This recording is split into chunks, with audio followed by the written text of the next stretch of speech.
పట్టుకుని మీ మనస్సుల్ని మీరే కాపలా కాయాలంట. ఏంటండి? God your mind.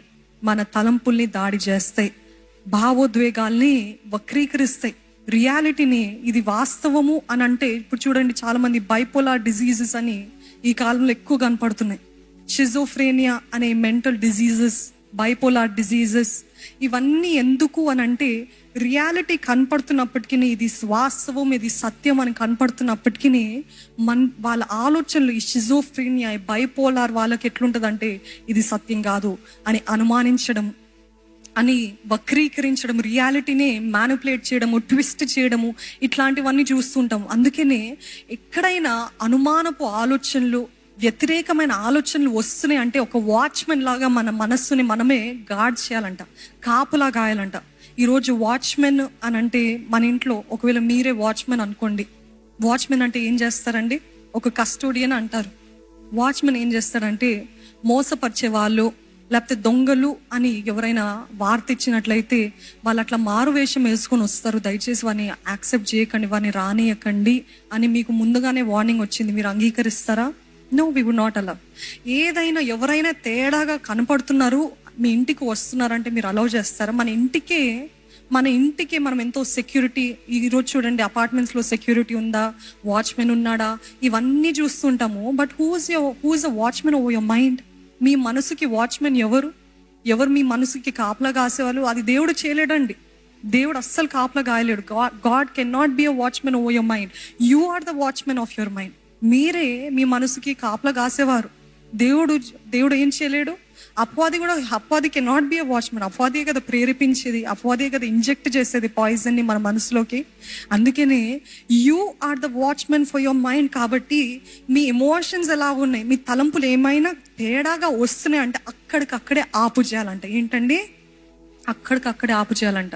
You have to guard your mind. ఎందుకంటే మీ తలంపులు సరిగ్గా లేకపోతే మీ జీవితం అంతా నాశనం అయిపోతుంది. ఈ షిజోఫ్రేనియా, ఈ బైపోలార్ డిజీజెస్ కలిగిన వారు ఎట్లుంటుంది, వారంతా కూడా మనుషులు మంచిగా ఉన్నప్పటికీ, మంచిగా మాట్లాడినప్పటికీ వీళ్ళకి ఏదో మోటివ్ ఉంది, వీళ్ళేదో కీడు తలుస్తున్నారు, వీరేదో తప్పు చేస్తున్నారు, అందుకనే నాతో ఇంత మంచిగా మాట్లాడుతున్నారు అన్ని కూడా తప్పుగా అనుమానించే దృష్టిలో అంతా కూడా నెగిటివ్ ఐడియాస్ తోటి, నెగిటివ్ థింకింగ్ తోటి వారు జీవిస్తారు. కాబట్టి వారి జీవితంలో ముందుకు సాగలేరు. అదే బ్రతుకుతో ఇంకా హీనంగా దిగజారిపోయిన బ్రతుకు. అందుకని they can not succeed in life. ఇటువంటి డిజీజెస్ కలిగిన వారు ఇంకా వాళ్ళ విషయంలో మనం చేతులు ఎత్తేయడమే. Because they can not, only God can heal them.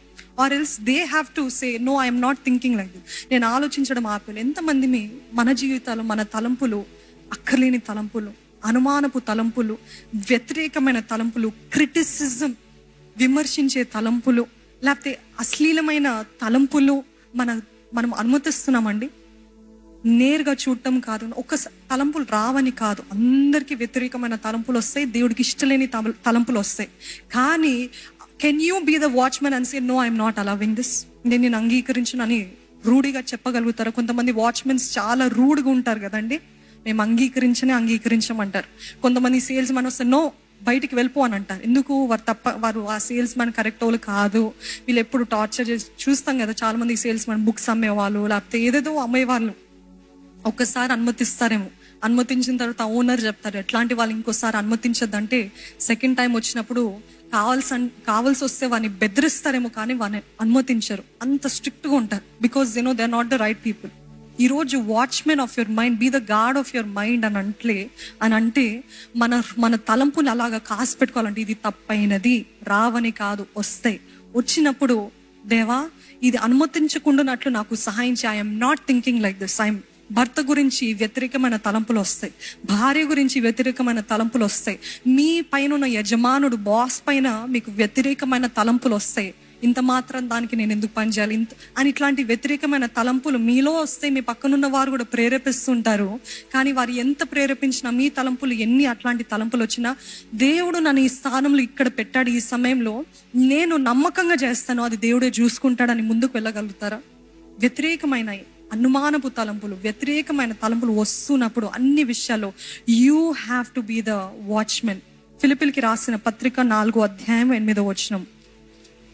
మెట్టుకు సహోదరులారా, ఏ యోగ్యత అయినను మెప్పైనను ఉండిన ఎడల, ఏవి సత్యమైనవో, ఏవి మాన్యమైనవో, ఏవి న్యాయమైనవో, ఏవి పవిత్రమైనవో, ఏవి రమ్యమైనవో, ఏవి ఖ్యాతి గలవో, వాటిపైన ధ్యాస ఉంచుకుందాం. ఆయన వాక్యము సూటిగా చెప్తుంది ఏంటిదంటే, సత్యమైన వాటిని ఆలోచించాలంట. మీ ముందు వారు వ్యతిరేకంగా ప్రవర్తిస్తుండొచ్చు, కానీ you always have to believe the best. వాళ్ళు తెలియకుండా చేశారులే, వాళ్ళు కావాలని చేయలేదులే అని ఆల్వేస్ థింకింగ్ ద బెస్ట్. సత్యమైనవే ఆలోచించాలంట. మాన్యమైనవి, ఏవి న్యాయమైనవో, ఏవి పవిత్రమైనవో, ఏవి రమ్యమైనవో అవే ఆలోచించాలంట. You have the right, you have the authority over your thoughts. Do you believe? If you believe, say amen బిగ్గరగా. మీ తలంపుల పైన అధికారి ఎవరండి? దేవుడు కాదు, ఇంకెవరు కాదు. మీ తలంపుల పైన అధికారి ఎవరు అని అంటే మీరే. ఎక్కడికి వెళ్ళాలో అక్కడికి మీరే నడిపించాలంట. ఒక GPS లాగా, ఒక వెహికల్ లాగా, ఒక ట్రైన్ లాగా, ఒక ఏరోప్లేన్ లాగా డెస్టినేషన్ ఎక్కడికి చేరాలో అక్కడికి మీరే నడిపించాలంట మీ తలంపుల్ని. ఇప్పుడు వస్తుంది తలంపు, ఏం తలంపు వస్తుంది? సోషల్ మీడియా చూడాలని. కానీ మీకు ఒక పెద్ద టాస్క్ ఉంది, లేకపోతే పెద్ద ప్రాజెక్ట్ ఉంది. ఆ ప్రాజెక్ట్ చేయాలంటే చాలా కష్టమైనది. దానికి కావాల్సిన రీసెర్చ్ చేయాలి, దానికి కావాల్సిన ఎంతో బిహైండ్ ద వర్క్ ఉంది, దానికి కావాల్సిన హోంవర్క్ ఉంది. కానీ అది చేయడానికి మనసు రావట్లేదు. కానీ ఈ డెస్టినేషన్ చెయ్యాలి, ఇది నేను ముగించాలంటే మీ తలంపుల్ని మీరే నడిపించాలంట. ఎక్కడికి వెళ్ళాలో అక్కడికి నడిపించాలి. డ్రైవర్ ఏ రీతిగా అయితే తీసుకెళ్తాడో అక్కడికి, ఆ రీతిగానే మన తలంపుల్ని we should be the driver of our minds, of our thoughts. మన మనసుకి మనమే డ్రైవర్గా ఉండాలంట. ఇది చూడండి, తలంపులతోటి ఎవరు జయించలేరు. నమ్ముతారా? If you have a thought, you cannot overcome the thought with another thought. కానీ మీ తలంపుల్ని జయించాలి అని అంటే మీరు ఏదైతే ప్రకటిస్తారో ఆ మాట చొప్పున మీరు మీ తలంపుల్ని జయిస్తారంట. నమ్మసక్యంగా లేదా?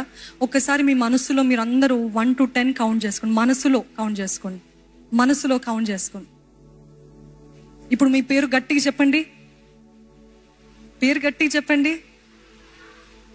మనసులో కౌంట్ చేసుకోమన్నది ఆగిపోయింది కదా ఎప్పుడైతే మీరు పేరు ప్రకటించారో. అర్థమైందండి? మీరు మనసులో మౌనంగా కౌంట్ చేస్తున్నారు, లెక్కలు పెడుతున్నారు. కానీ ఎప్పుడైతే గట్టిగా మీ పేరుని ప్రకటిస్తున్నారో this thought was stopped.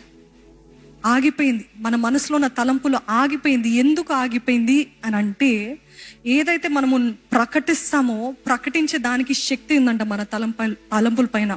అందుకనే ఆయన వాక్యం తెలియజేస్తుంది, ఆయన వాక్యాన్ని గట్టిగా ప్రకటించాలంట. నమ్మిన వారు హల్లెలూయా చెప్తారండి. ఈరోజు మానసికంగా దాడులు, మానసికమైన ఈ భయంకరమైన తలంపులు మనకు వస్తున్నట్లయితే తలంపుల్ని ఇంకో తలంపుతోటి జయించలేము, కానీ తలంపుల్ని దేవుని సత్యవాక్యముతో జయిస్తామంట. హల్లెలూయా. ఆయన సత్యవాక్యముతో మనం జయిస్తామంట. ఈ వాక్యాన్ని చదవడం మాత్రమే కాదు, కానీ నా తలంపుల పైన నేను అధికారం తీసుకుంటున్నాను. అపవాది నా తలంపులు, నా శరీరము, నా మనసు అంతా దేవుని సొత్తు అని ఆ తలంపులు నిమిత్తమై దేవుని వాక్యం తెలియజేస్తుంది కదా. For I have plans for your future 29:11 ఇర్మియా. not to destroy you but to prosper you and to give you a hope and future అనే మాటలు ఉన్నాయి కదా. మీ జీవితంలో మీ తలంపులు ఎలాగో వస్తుంది, ఇంకా నాకు చేత కాదు, నాకు అవ్వదు, ఇవన్నీ వస్తున్నప్పుడు మీరేం చేయాలంటే ఆ తలంపుల్ని, ఈ వాక్యాన్ని గట్టిగా ఉచ్చరించి ప్రకటించాలంట. ఉచ్చరించి ప్రకటించినప్పుడు ఈ థాట్ని ఏ రీతి అయితే మనము ఎలాగైతే ఎవరైనా నాశనం చేసిన లేకపోతే చంపుతామో ఆ రీతిగా చంపేస్తామంట థాట్స్ని. We kill those thoughts when we declare God's word. అందుకనే ఆయన వాక్యాన్ని ప్రకటించాలంట. చూడండి, కొరింథీయులకు రాసిన 2వ పత్రిక 10వ అధ్యాయం 5వ వచనము. కొరింథీయులకు రాసిన 2వ పత్రిక 10వ అధ్యాయము 5వ వచనము. మేము వితర్కములను, దేవుని గూర్చిన జ్ఞానమును అడ్డగించు ప్రతి ఆటంకమును పడద్రోసి ప్రతి ఆలోచనను క్రీస్తుకు లోబడినట్లు చెరపట్టి మీరు సంపూర్ణ విధేయతను కనపరుచినప్పుడు సమస్తమైన అవిధేయతకు ప్రతిదండన చేయ సిద్ధపడి ఉన్నాము. అదే ఈజీ రీడ్ తెలుగు వర్షన్లో ఎలాగుంటదంటే, వాటితో దేవుని జ్ఞానాన్ని అడ్డగించే ప్రతి ఆటంకాన్ని నాశనం చేసి ప్రతి ఆలోచనను వశపరుచుకొని క్రీస్తుకు లోబడేలా చేస్తున్నాము. హల్లెలూయా. ఎంత శక్తివంతమైన వాక్యం అండి ఇది. చదువుతున్నప్పుడే నాకు అసలు గూస్ బంప్స్ వస్తున్నాయి. ఎందుకంటే ఆయన వాక్యానికి విరుద్ధమైన ఆలోచనలు మన తలలో అపవాది పెడుతూ ఉంటాడండి. తెలివిలేని తలంపులు పెడుతుంటాడు, తెలివి తక్కువ తలంపులు, నిర్ణయాలు పెడుతుంటాడు మన మనస్సులో. ఇవన్నీ పెడుతున్నప్పుడు ఏం చేయాలంట? వెంటనే నాశనం చేయాలంట ఆ తలంపుల్ని. ఎలాగ నాశనం చేయాలంట? ప్రతి ఆలోచనని చెరపట్టి వశపరుచుకొని, ఇదిగో ఈ ఆలోచనని క్రీస్తుకి లోబడేలా చేస్తాను. హల్లెలూయా. ఈ ఆలోచన తప్పు అపవాది, నువ్వు పెట్టి ఆలోచన తప్పు, నా కాళ్ళ క్రింద వేసి తొక్కుతున్నానని క్రీస్తుకి లోబడేలా చేయాలంట. ఈరోజు విరుద్ధమైన తలంపులు వస్తాయి. ఏంటి? నువ్వు చచ్చిపో, నువ్వు బ్రతుకుంటే ఎవరికి మేలు లేదు, నువ్వు బ్రతుకుంటే ఎవరికి ఎటువంటి ఆనందము లేదు, నువ్వు అందరికీ కీడే తెస్తున్నావు, నువ్వు అందరికీ బాధే తెస్తున్నావు, నువ్వు చచ్చిపో అనే మాటలు మనస్సులో వినబడుతూ ఉంటాయి. అప్పుడు మనం ఏం ప్రకటించాలి తెలుసా? దేవుని వాక్యము, నేను చావను, సజీవుడనై యెహోవా కార్యాలను వివరిస్తాను. హల్లెలూయా. అలాగా మనము అపవాది తలంపుని చెరపట్టి మన కాళ్ళ క్రింద వేసి త్రొక్కి క్రీస్తుకి లోబడేలా చేస్తామంట. ఈ రీతిగా జయించండి అపవాది పెట్టే తలంపులు. ఈరోజు చాలా మందికి ఇన్ఫీరియారిటీ తలంపులు, నేను తక్కువ, నేను వారికంటే తక్కువ, ఇన్ఫీరియర్ ఫీలింగ్, నో కాన్ఫిడెన్స్ ఉండదు.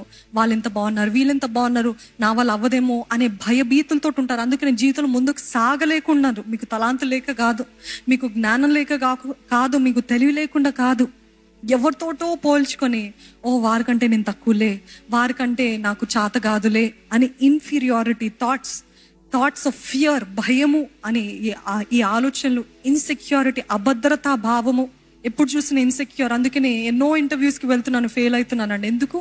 మాట సరిగ్గా రావట్లేదండి. భయము, ఇన్సెక్యూర్ ఫీలింగ్, ఏమైనా తప్పు మాట్లాడతానో.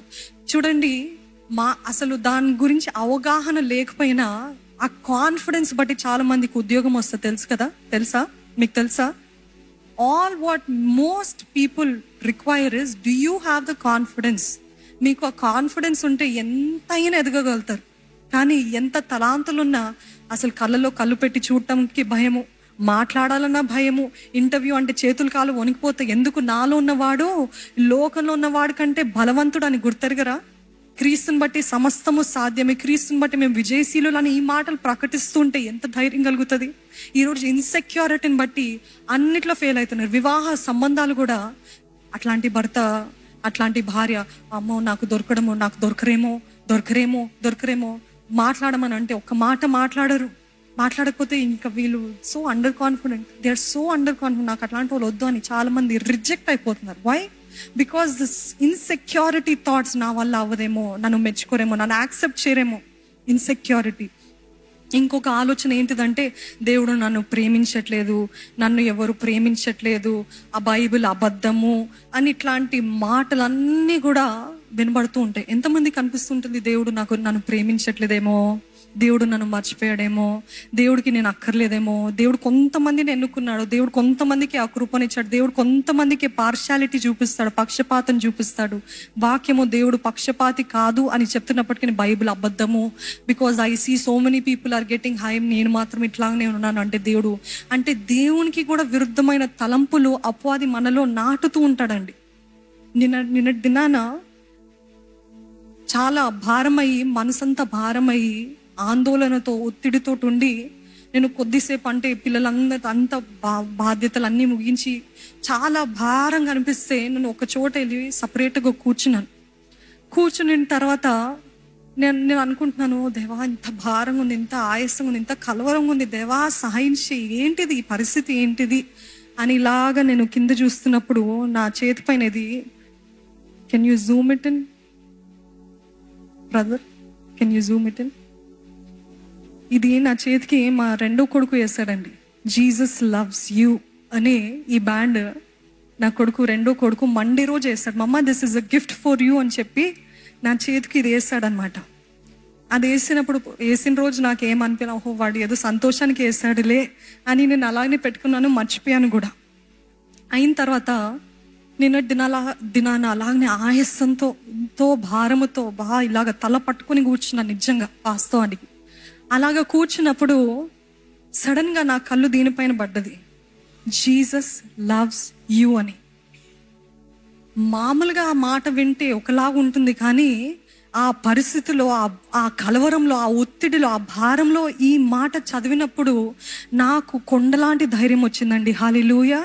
ఇటువంటి చిన్న చిన్న జెస్చర్, చిన్న చిన్న మాటలు కూడా మనం ఎప్పుడు మనకి వాడుకలాగా అయిపోయింది, కానీ అలవాటైంది. కానీ ఆ పరిస్థితిలో మీ స్నేహితులు, దేవుని తెలియని వారు, దేవుని ఎరగని వారికి మీరు ఇట్లాంటి చిన్న చిన్న గిఫ్ట్స్ ఇచ్చారనుకోండి, వారు పెద్దగా పట్టించుకోరేమో. కానీ ఒక్కసారి వారికి అటువంటి పరిస్థితి వస్తుంది. ఆ పరిస్థితిలో నిజంగా అది ఒక గుర్తింపులో, ఒక రిమైండర్గా ఉంటుందన్నమాట.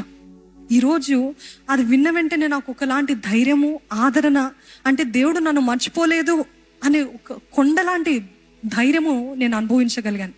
Why am I telling this? ఎందుకు చెప్తున్నానంటే, కొన్నిసార్లు మనకు అపవాది చెప్తూ ఉంటాడు, దేవుడు మర్చిపోయాడు నిన్ను, దేవుడు నిన్ను పట్టించుకోడు, దేవుడికి నువ్వు వద్దు, దేవుడు నిన్ను ప్రేమించట్లేదు అని మాటలు వినపడుతున్నప్పుడు ఇందాక విన్నట్టు చదివినట్టు చెర పట్టాలి. ఆ ఆలోచన చెరపట్టి మన కాళ్ళ క్రింద వేసి త్రొక్కి దేవుని మాటలే మనము ప్రకటించాలంట. I believe this is a lie devil, I know the word of God says that God loves me. అందుకనే తన అద్వితీయ కుమారుడిని నా కోసం పంపించాడు, అందుకనే తను నా కోసము త్యాగమయ్యాడు అని ఈ మాటలు మనము ప్రకటించాలంట, అనుకోవడం కాదు. అందుకని ఇందాక నేను, you can not overcome thoughts with thoughts, but you can overcome thoughts with declared words. ప్రకటించే మాటలతోటి ఎదుర్కోవచ్చు అంట.